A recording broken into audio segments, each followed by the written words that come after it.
Welcome to Context 101. Please subscribe and hit the bell icon for more breaking updates. January 18, 2026. A shockwave hits North America, not from winter, but from Ottawa. Canadian Prime Minister Mark Carney has blocked all U.S. corn imports, threatening a century-old alliance and igniting a trade war. This isn't just about corn, it's about national pride, global power, and the future of North American trade. As the U.S.-Canada relationship teeters, the world watches a crisis that could reshape economies and alliances for years to come.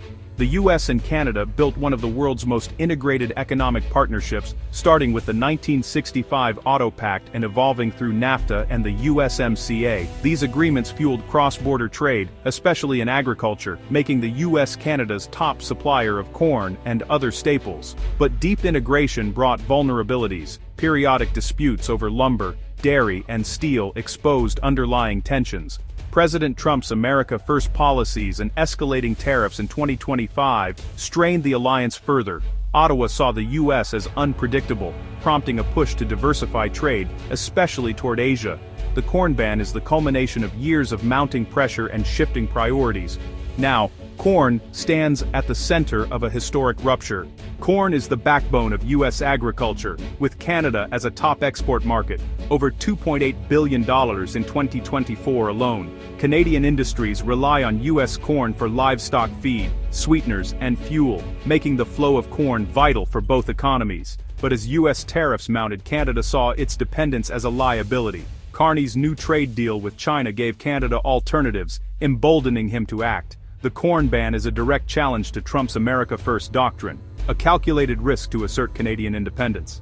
Corn, once a symbol of partnership, is now the flashpoint in a new trade war. The stakes are enormous for both nations. On January 17, Carney announced an immediate ban on U.S. corn imports, citing the need to protect Canadian sovereignty.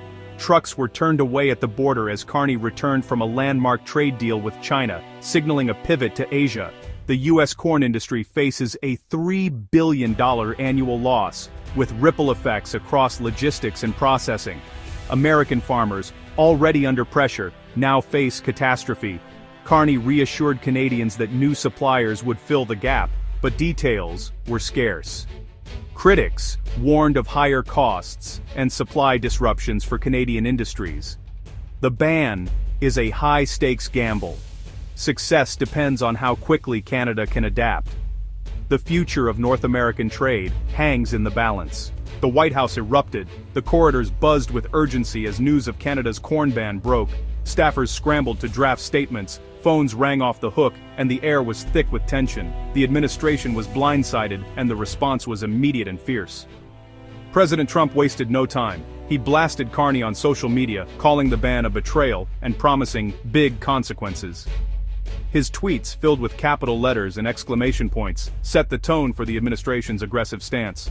The president's online fury quickly became headline news, fueling outrage among his supporters and sparking heated debate across the country. In a fiery press conference, Trump threatened tariffs like they've never seen, and questioned the future of the USMCA. He accused Canada of acting in bad faith and warned that American farmers would not be left to suffer. The president's words reverberated through the South. Press, sending a clear message that the U.S. would retaliate forcefully. U.S. Trade Representative Jamieson Greer echoed Trump's outrage. He called the ban a violation of trade agreements and vowed to hold Canada accountable. Greer outlined the administration's legal arguments, emphasizing that the ban undermined years of negotiation and cooperation. He assured reporters that every available tool would be used to defend American interests. Behind the scenes, Washington prepared a formal challenge and a list of retaliatory tariffs. Teams of lawyers and trade experts worked late into the night, reviewing documents and drafting responses. The administration was determined to show strength, signaling that any attack on American agriculture would be met with swift and decisive action. The administration saw the ban as a direct challenge to Trump's authority and a blow to his image as a dealmaker. Advisors warned that failing to respond forcefully could damage the president's standing, both at home and abroad. The stakes were high, and every move was calculated for maximum impact. With midterm elections looming, the corn ban became a political flashpoint. Lawmakers on both sides of the aisle weighed in and the issue dominated cable news. For Trump, the crisis was not just about trade, it was about leadership, loyalty, and the fight to protect American jobs. The US signaled unity and resolve. Canada had crossed a red line. Diplomatic channels buzzed with activity as officials from both countries met in tense closed-door sessions. The relationship between the two allies was suddenly on shaky ground, and the world watched to see who would blink first. The stage was set for escalation. The world braced for the next move in a high-stakes standoff that threatened to reshape North American trade and test the limits of presidential power. The economic shockwaves were immediate. U.S. corn prices plunged, threatening farms and rural communities across the Midwest. Railroads, trucking, and ethanol plants felt the impact as cross-border trade ground to a halt. In Canada, livestock and food processors scrambled to find new suppliers, bracing for higher costs and inflation. The ban fueled political turmoil. Trump's base rallied, while farm state lawmakers demanded action. Democrats blamed Trump's trade policies for alienating a key ally. In Canada, Carney supporters praised his boldness, but critics warned of economic pain and political risk. Provincial leaders feared broader fallout, especially in agriculture and manufacturing. The corn ban became a defining issue on both sides of the border. In the heartland of Iowa, farmer Dave Jensen stands in his cornfield, watching months of hard work unravel as corn prices collapse. The numbers on his laptop tell a grim story. What once promised a stable future now threatens financial ruin. Dave's main market, which used to buy the bulk of his harvest, has vanished almost overnight due to new tariffs and trade barriers. At home, Dave's family gathers around the kitchen table, their faces etched with worry.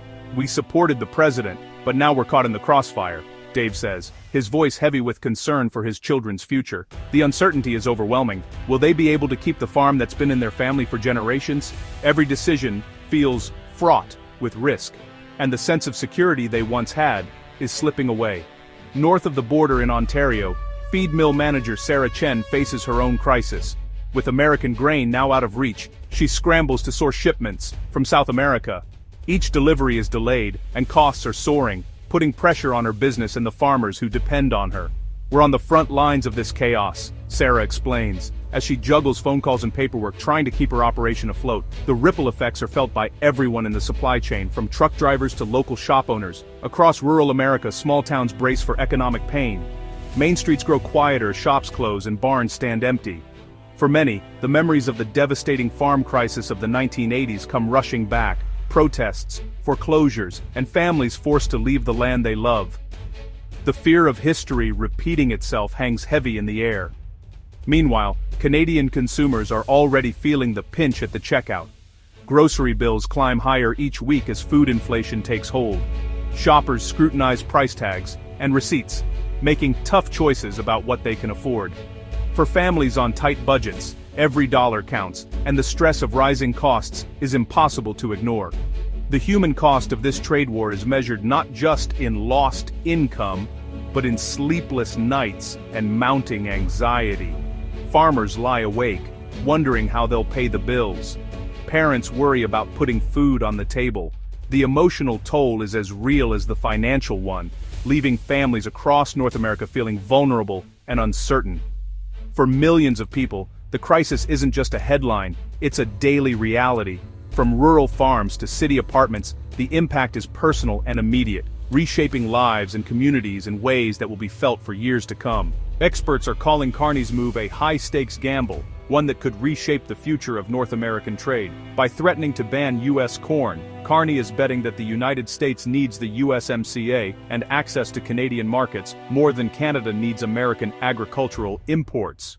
This is not just a simple trade dispute, it's a calculated risk that could have ripple effects across multiple industries and even impact the daily lives of millions on both sides of the border.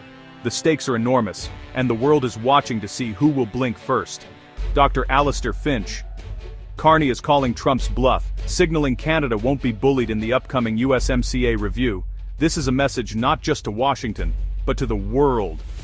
Canada is prepared to defend its interests, even if it means facing economic pain in the short term. The government is showing a new willingness to stand up to U.S. pressure, and that could change the tone of future negotiations. Mary Ann Wallace, former U.S. negotiator. Trump is likely to retaliate hard, targeting Canadian industries to punish defiance. We could see tariffs, new trade barriers, or even threats to withdraw from the USMCA altogether. The US administration has a history of using economic leverage to get its way, and this time will be no different. Canadian manufacturers, farmers, and exporters should brace for a tough road ahead. Economists warn that replacing US corn is costly and slow. Canada faces price spikes and new dependencies, especially on China. The supply chains that have been built over decades can't be reconfigured overnight. Canadian food producers may have to pay more for lower quality substitutes, and consumers could see higher prices at the grocery store. Meanwhile, shifting to new suppliers like China introduces its own set of risks, from political instability to unpredictable trade policies. Dr. Luis de la Calle. Canada may simply trade one dependency for another, with new geopolitical risks. Relying on China for a critical commodity like corn could expose Canada to future leverage and pressure from Beijing. It's a classic case of jumping from the frying pan into the fire. The long-term consequences of this shift could be even more unpredictable than the current standoff with the US. Political scientists warn of lasting damage to the US-Canada alliance. The trust that has underpinned decades of cooperation is being eroded, and once lost, it's difficult to rebuild. This dispute is about more than just corn or trade agreements. It's about the future of a partnership that has shaped the continent's prosperity and security. Dr. Peter Boehm. Trust is eroding. Even if this dispute ends, the relationship may never fully recover. The scars from this confrontation could linger for years, affecting everything from border security to joint infrastructure projects. Both sides will have to work hard to restore confidence, but the damage may already be done. The corn ban is a symptom of a deeper fracture in North American unity. It's a warning sign that the foundations of cooperation are cracking under the weight of political and economic pressures. If leaders can't find a way to resolve their differences, the consequences could extend far beyond agriculture, threatening the stability of the entire region. There are no easy solutions, only hard choices and uncertain outcomes. Every option comes with significant risks, and the path forward is anything but clear. Business leaders, policymakers, and ordinary citizens alike are left to navigate a landscape filled with tough decisions and unpredictable consequences. As the crisis deepens, the world is watching closely. The outcome of this standoff will not only determine the future of North American trade, but could also set a precedent for how nations handle economic disputes in an increasingly interconnected world. North America stands at a crossroads, retaliation looms, and the USMCA review is now a high-stakes showdown. Carney's bold move has shifted the balance, but the path to de-escalation is narrow and fraught. The century-old US-Canada partnership faces its greatest test, with trust and prosperity on the line. Restoring the relationship will require more than lifting bans or tariffs. It demands a return to mutual respect. Can this historic friendship survive the era of nationalism? The consequences are real, the future uncertain, and the world is watching. For now, the fate of North American trade, and millions of lives, hangs in the balance.